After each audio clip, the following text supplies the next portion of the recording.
So let's talk about some practical ways to get more confidence. Would that be useful? Is there anybody here who feels like they've got all the confidence they need, thanks, there's no need for any more? Well, there could be, right? So I want to say that when I talk about confidence, I'm not talking about being arrogant or being a jerk or having your nose in the air, but I am talking about feeling comfortable in your own skin and being able to stand up in front of a group and feel comfortable in your own skin and connect with people that way. Does that sound like something you'd like? Yes. All right.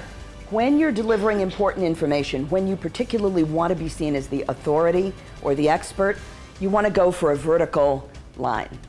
And your shoulders are squared off and down, and your head is straight up and down. Notice how different even this is if I tilt my head when I'm talking. Do you see that? A lot of women do this. And there's a whole linguistics theory thing about women tilting their head because we're receptive, right? So if it's your turn to talk, I might tilt my head when I'm listening.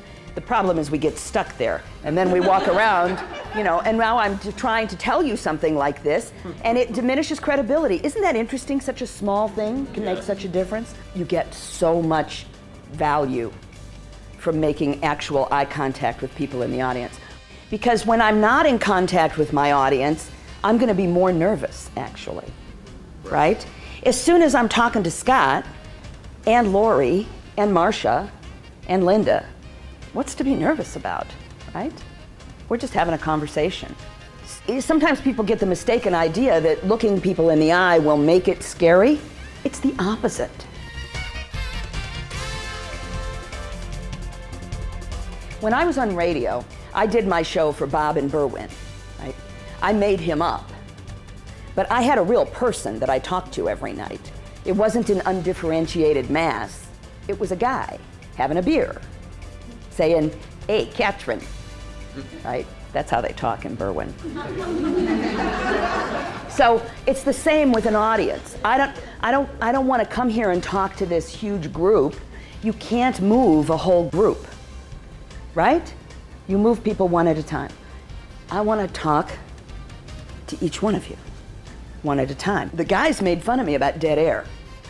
I don't think the air is dead. I think when I pause, right here, the air is so alive I can feel it. Can you? Yes. Yeah. So, as a speaker, you want to use silence. You want to use the pause, and don't be afraid of the pause. And don't fill up the pause with blah, blah, blah, or with like, you know, kinda, sorta, all that padding that we tend to use. I can't wait to see each of you in front of the room, standing up and looking me in the eye and using the pause, because it's magical. Thank you so much.